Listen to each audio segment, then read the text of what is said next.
esperar que se cargue la presentación. Mi nombre es Pablo Marielli, yo soy el gerente del concesionario de la zona franca de Bahía Blanca, Carlos Rosales. De alguna forma en esta presentación lo que vamos a hablar, se vino hablando muchísimo sobre innovación fuerte, Industria 4.0, las presentaciones en Barcelona, los casos exitosos en todo el mundo. Yo quiero darle una vueltita de tuerca a la parte de innovación, conectándolo con todo lo que también hablamos de lo que está pasando en Argentina. Digamos, tenemos una ley hace 25 años que no se ayorna, con todo el potencial que vemos de desarrollo de zonas francas, con todos los casos exitosos en el mundo.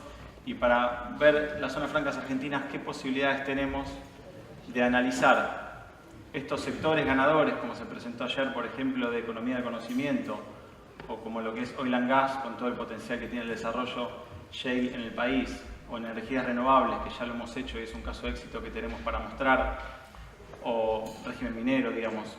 En Argentina tenemos que entender que la política comercial hoy en día está muy influenciada por la política de fomento sectorial de cada sector. Es decir, hoy en día, si ustedes ven, tenemos leyes de fomento específicas para cada sector. Ley de fomento minero, ley de fomento para desarrollo hidrocarburífero, ley de fomento de energías renovables, ahora en tratamiento una ley para economía del conocimiento, y así sucesivamente, régimen de importación de plantas llave en mano. Es decir, hay muchos beneficios fiscales que se están dando por fuera del régimen, y para no quedarnos afuera tenemos que ver cómo podemos, con cierta innovación y con cierta aplicación del régimen, brindarle servicios a esos sectores, potenciarlos, como recién decía Martín Ibarra, sumarnos a ese tren y poder aprovecharlo.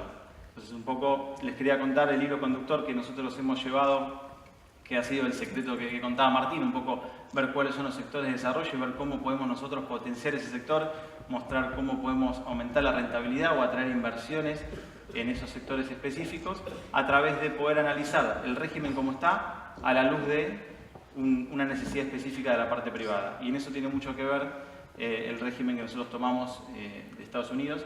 Esto, lo que están viendo en la foto, es la subzona franca en Bahía Blanca con carga de proyecto, que son los aerogeneradores de importación.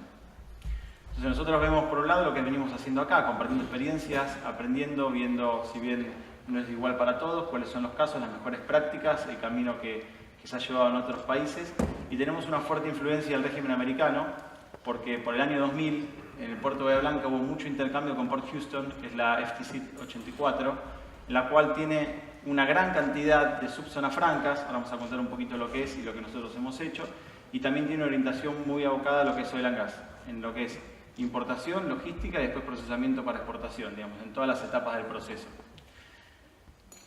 Siempre trabajamos en el potenciamiento de la ley actual a largo plazo, entendemos cuál es la brecha, entendemos cuál es el potencial y siempre hemos participado, pero no nos quedamos con eso, también buscamos soluciones con medidas de impacto a corto y mediano plazo.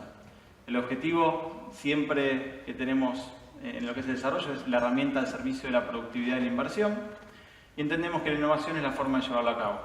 Innovación, me gusta esta definición como la unión de dos puntos que nadie había unido, con un valor agregado para la sociedad, aportando una originalidad. Sin llevarlo, vamos a analizarlo desde el punto de vista normativo, es decir, con el régimen como tenemos, ¿qué es lo que podemos aportar? Y cuando hablamos de la unión de dos puntos, muchas veces cuando se plantean estos crecimientos o estos desarrollos sectoriales, muchas veces no se considera cómo podría potenciarse una zona franca. Bueno, ese es nuestro trabajo. Unir esos dos puntos es nuestro trabajo, ver en este sentido qué es lo que podemos aportar, qué es lo que falta para que podamos aportar más y poder comunicarlo y poder trabajar en conjunto con el sector público para que sea una realidad.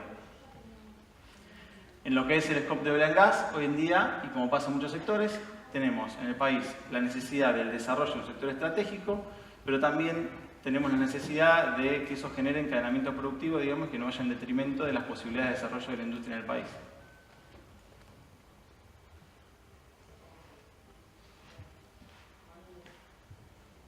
¿Qué pasa?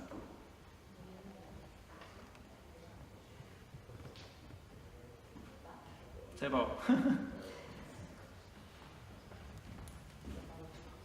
Ahí prendió de vuelta.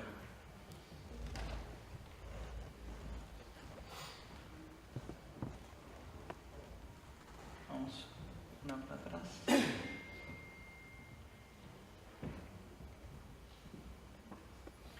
Bueno, nosotros somos una zona franca joven, digamos. La habilitación nuestra por parte de aduana, el inicio de operaciones fue en el año 2013, en Bahía Blanca, donde no había muchos servicios orientados a las empresas para hacer importación. El comercio exterior siempre se centralizó en Buenos Aires, entonces nos costó bastante un poco esto del huevo a la gallina, poder llevar empresas que presten servicios cuando los clientes estaban trabajando en Buenos Aires y viceversa, digamos. No venía la carga porque no venían los servicios y no venía el servicio porque no estaba la carga tampoco en Bahía. Tuvimos varias experiencias en solicitudes que no habíamos podido atender, por ejemplo, lo que es carga de proyecto, ampliaciones de planta con bultos de 100 toneladas, nosotros estamos a 30 kilómetros del puerto con restricciones en los accesos, ampliaciones, equipo de perforación petrolera, carga de proyecto en lo que es eólica, bolsones de arena para una empresa del grupo Techin que tampoco podemos atender. Todas esas experiencias las recogimos y teníamos una posibilidad que es la de hacer la subzona franca que fue tomado del modelo americano. Es decir, llevar el régimen a donde se necesita, tener esa flexibilidad de poder aportar el régimen al sector y en el lugar donde se necesita, sinergiando en este caso con el puerto. El año pasado abrimos la primera subzona franca del país para carga de proyecto, específicamente orientada en una primera instancia a lo que es energías renovables y segunda instancia equipos de perforación justamente de oil and gas. Siempre tuvimos esos objetivos. A la fecha llevamos atendidos 8 proyectos de carga eólica, 108 aerogeneradores almacenados en zona, y estamos esperando este año 200 más. Hoy en día tenemos más demanda que oferta, estamos mandando ya derrame a áreas nacionalizadas de componentes en la medida de lo posible, en conjunto con los operadores y los fabricantes. Por otro lado, tenemos muchas pymes en la zona de la región y en la zona de influencia, también incluso en Neuquén, Río Negro, La Pampa, Córdoba, Mendoza, que no tenían servicio para lo que es carga de bultos pequeños o por pallet. Entonces nos salíamos con un grupo logístico de una zona franca Uruguay para ofrecer un servicio multimodal. Y tenemos un servicio regular de arribo para pymes en Bahía Blanca, que es el primero en el país, somos la primera subzona franca, que tiene la posibilidad para una empresa de levantar un paquete en cualquier lugar del mundo y dejarlo en un servicio quincenal en nuestra puerta, contratando a un solo operador integrador de eso. Eso a través de la zona franca Uruguay y a través de un modelo multimodal en el cual pueden volarlo, mandarlo terrestre o mandar marítimo y después baja un camión cada 15 días directo hasta nuestra zona. Y después vimos algunos casos también en los cuales había productos de alto valor en electrónica que venían por Ezeiza y el régimen de tránsito monitoreado tiene algunas restricciones respecto al uso de los equipos y el precinto que hacían que haya mucho flete muerto, es decir, para tener un equipo chiquitito o un pallet con tablets, tengo que tener un transporte específico, era demasiado gasto, entonces eso no se podía hacer en Bahía Blanca. Hicimos un acuerdo con Aerolíneas Argentinas y con Jetpack y tenemos la zona franca con corte y internacional directamente en zona, para pequeños bultos.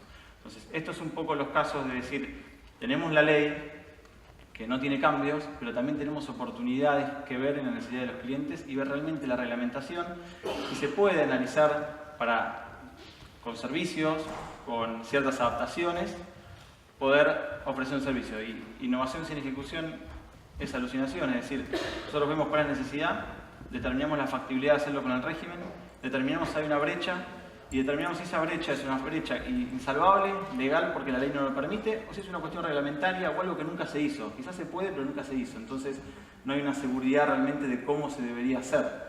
Y eso nos pasa muchas veces. De hecho, nos pasó justamente con un caso en el Langas que ahora les voy a contar. Más allá de que nosotros tenemos la posibilidad de establecer subzonas tomado del modelo americano, que fue lo que hizo que nosotros nos empecemos a interiorizar mucho en este modelo, es un modelo que no se ve mucho porque uno ya por la diferencia de país entiende como que no va a ser demasiado aplicable, ¿no?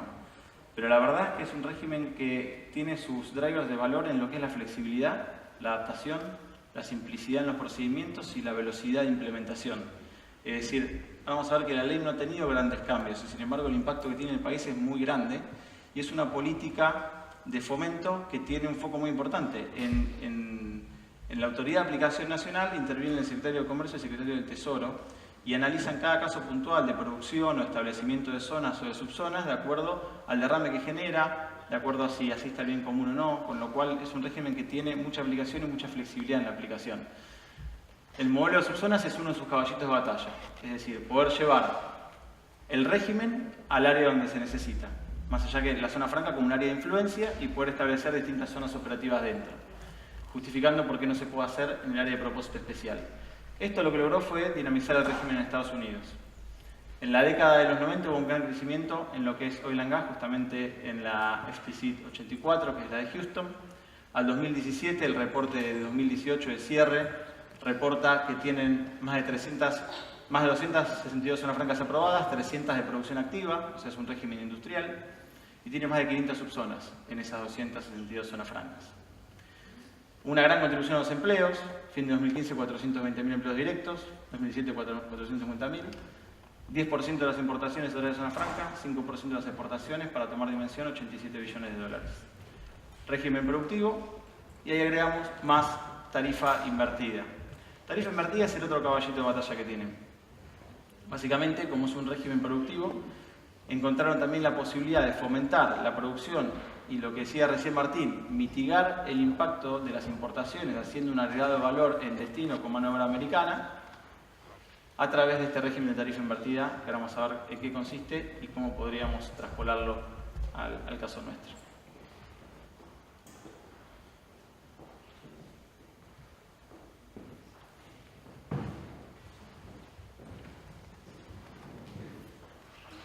Está pasando bueno. Ahí está. Nosotros, cuando hicimos la habilitación de la primera subzona, siempre recurría un poco a esta frase que tiene más de 20 años del secretario ejecutivo en su momento, en el año 97, cuando experimentó un gran crecimiento con las subzonas. Fíjense cómo lo veían, hasta los años 70 como una herramienta obsoleta de crecimiento muy lento. Ley de 1934, la cual no han estado modificando, digamos, lo que han ido haciendo es adaptando al cambio, con lo cual también es una norma marco más amplia, pero de todas formas lo que quiero mostrar es que se puede hacer bastante sin cambiar, digamos, incluso la ley. La medida en que sigue teniendo la capacidad de adaptación al cambio depende del espíritu innovador de las agencias locales, provinciales y federales involucrados en administrarla. Y también del grado de que estas agencias logran trabajar en conjunto con el sector privado, es decir, lo que decía recién, detectar las necesidades del sector privado, detectar cuáles son los sectores que van a estar creciendo y que van a estar demandando un régimen que los va a tener que ayudar, entender la brecha y llevarlo a todos los organismos, Autoridad de Aplicación, Aduana, Ministerio de Producción, Secretaría de Industria, Ministerio de Energía, para mostrar qué es lo que podemos aportar de nuestro lado como zona franca. Entonces, esta frase me parece que está muy vigente. El otro caballito de batalla les decía la tarifa invertida. Básicamente, ellos llaman tarifa invertida cuando el derecho de importación aplicable al insumo es mayor al producto terminado. Y lo que utilizan es un régimen para desactivarla, offsetting it. Entonces, tienen dos estatus de mercadería cuando entra en la zona. Uno puede elegir si va a tributar el momento imponible, el momento que entra el insumo, por lo que va a pagar, o al momento que sea el bien terminado, si va a tributar por el bien terminado. Y esto no es libre, esto se determina en cada caso con aprobaciones puntuales, con publicación en el boletín oficial, con intervención de las cámaras para ver si eso asiste a la política sectorial, digamos, y no va a tener un efecto indeseado en la industria. Es decir, un régimen muy enfocado y muy activo. Entonces, tarifa invertida, cuando la relación de arancel está penalizando al fabricante norteamericano, usan zona franca para desactivar esa situación indeseada. Entonces lo que hacen es permitir al fabricante americano instalarse en la zona franca, traer los insumos del exterior, como lo estaba haciendo quizás la empresa en China, en una zona franca en Shanghai, y cuando importe el bien terminado va a tributar por el porcentaje de ese bien. Entonces de esa forma logran equiparar al fabricante local con el fabricante extranjero. Un ejemplo acá en el país, y nosotros tenemos ya relevados varios. Nosotros tenemos muchas perforaciones al arancel externo común, tenemos muchas leyes de fomento específicas, como les decía, tenemos la necesidad de favorecer la transferencia de tecnología, la importación de bienes de capital, y eso es lo que genera situaciones como estas, situaciones en las cuales, si yo quiero importar una topadora frontal bulldozer, por ejemplo, en cualquiera de esas posiciones arancelarias, que eso depende de si es oruga o no, tiene un arancel externo común y derecho a importación extrazona, o sea, no hay perforación en Mercosur, en realidad es el mismo arancel, el 0%.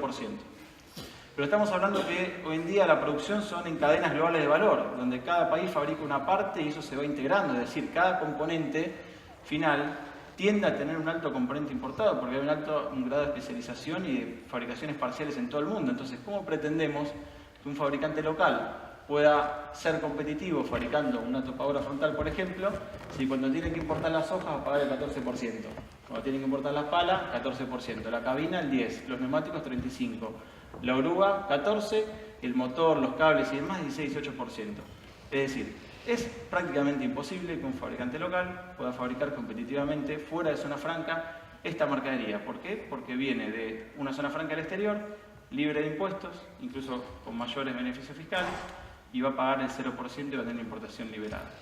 Entonces, esta es la situación que se detecta y la situación que se podría revertir con el régimen.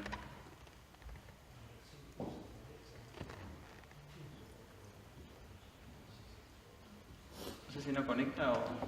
Ay, quisiera pasar y no. No, pasamos una.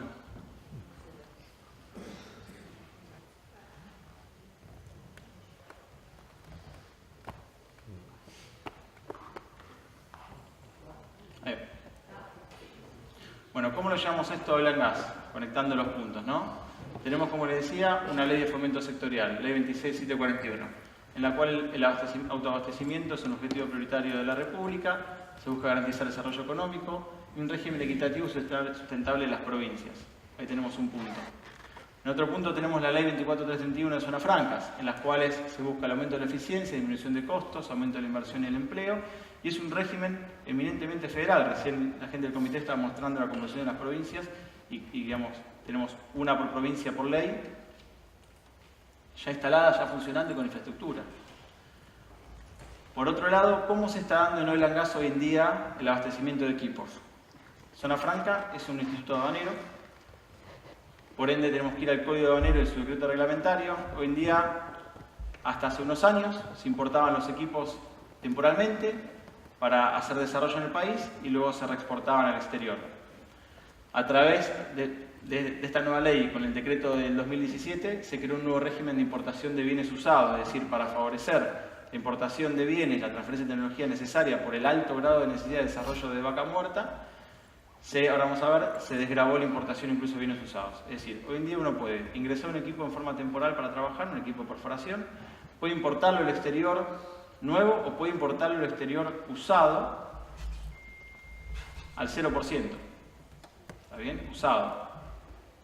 También el otro régimen que es interesante es el de exportación temporaria para reparación. Hay muchos equipos que están funcionando en el país, se envían al exterior para hacer una reparación específica y luego vuelven a ingresar en Argentina y va a tributar por el valor agregado en el exterior, pero al arancel del bien terminado. Sería como una tarifa invertida ya funcionando en un régimen actual del Código Aduanero. Esas son las destinaciones que están usando.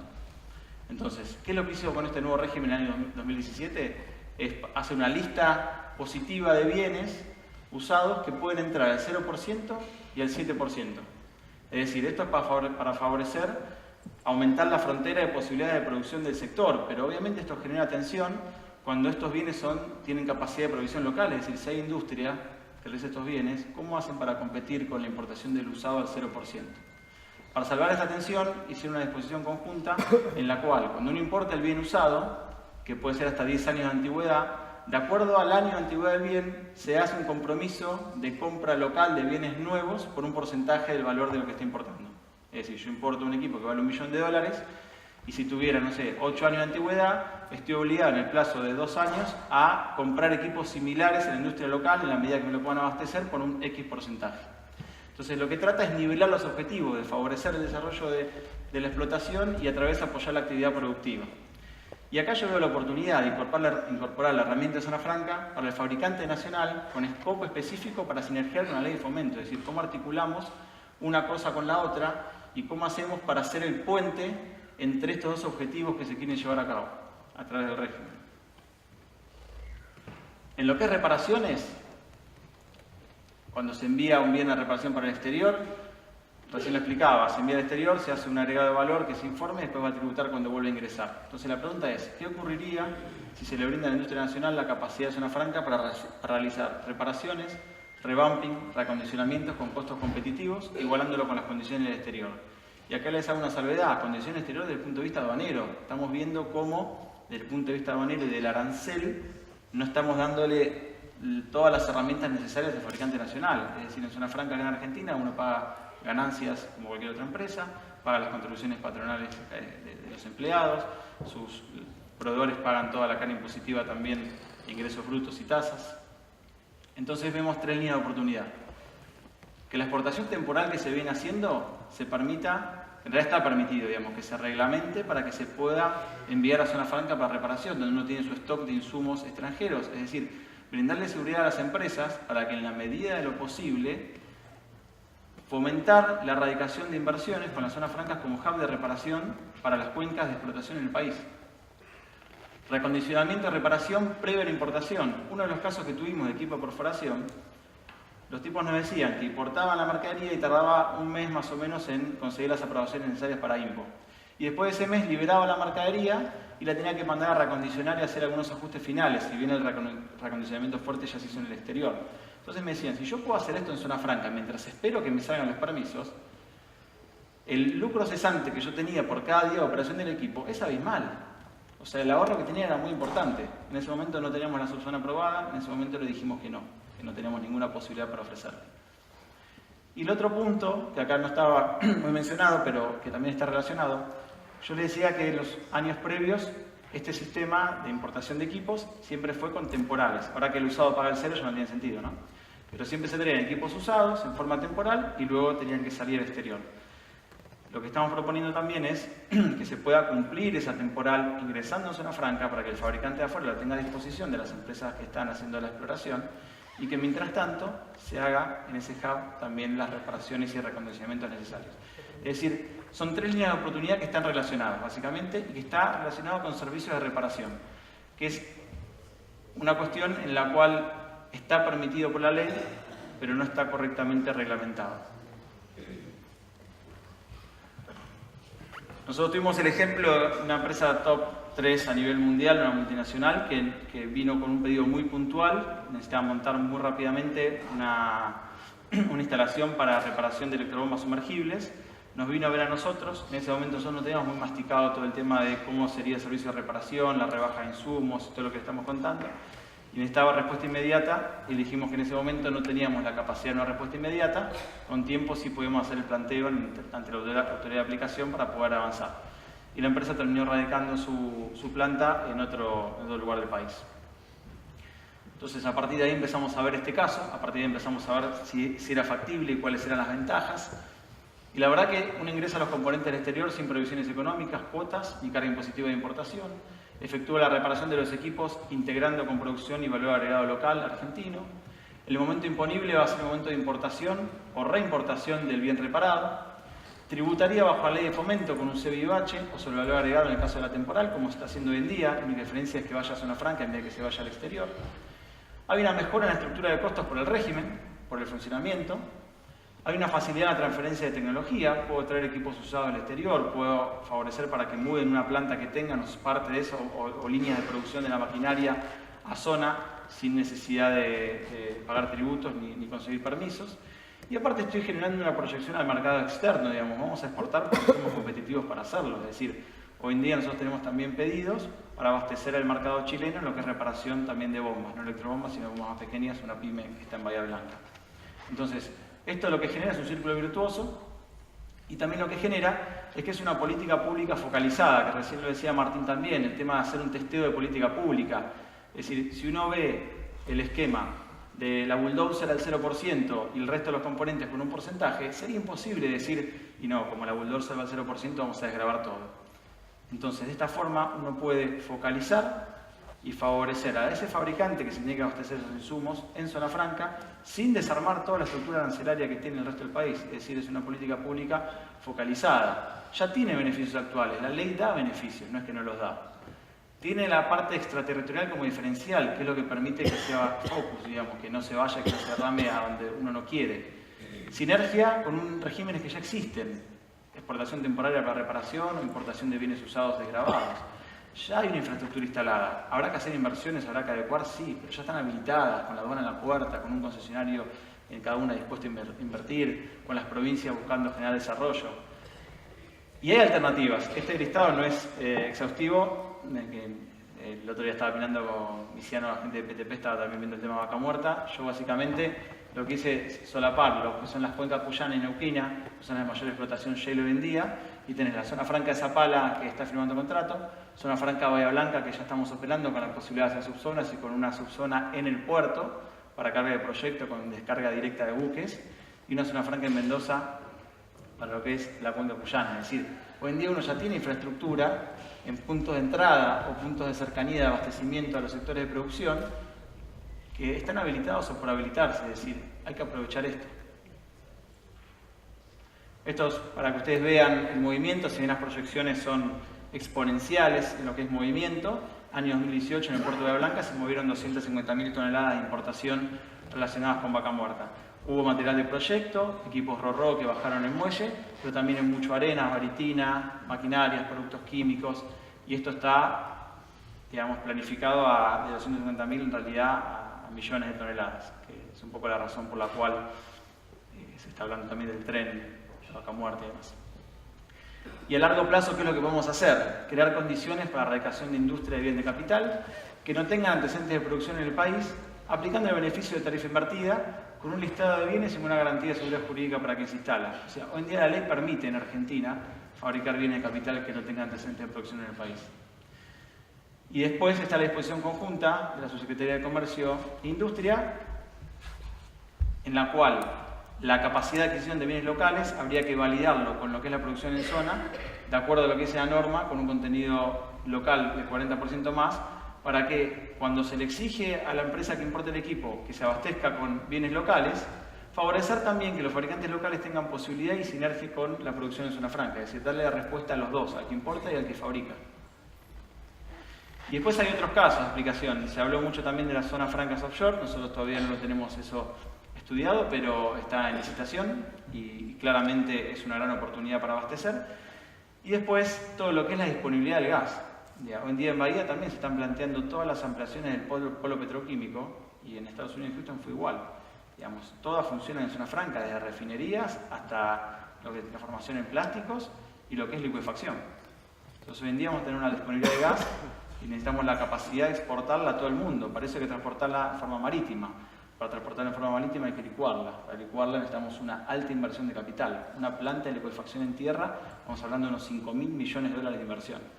Es decir, fíjense si no sería interesante ofrecerle a las empresas el régimen de zona, que hoy, como está la ley, se puede ofrecer ya mismo, sin ninguna restricción, porque es para exportación.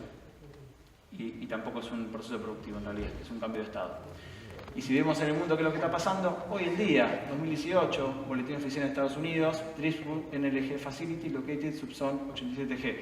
Es decir, hoy en día, septiembre de 2018 hasta el 2023, comienzo de operaciones, ya está designado como zona franca en Estados Unidos. O sea, nosotros vamos a competir en el mundo con costos competitivos, con producción en otra zona franca. Digamos.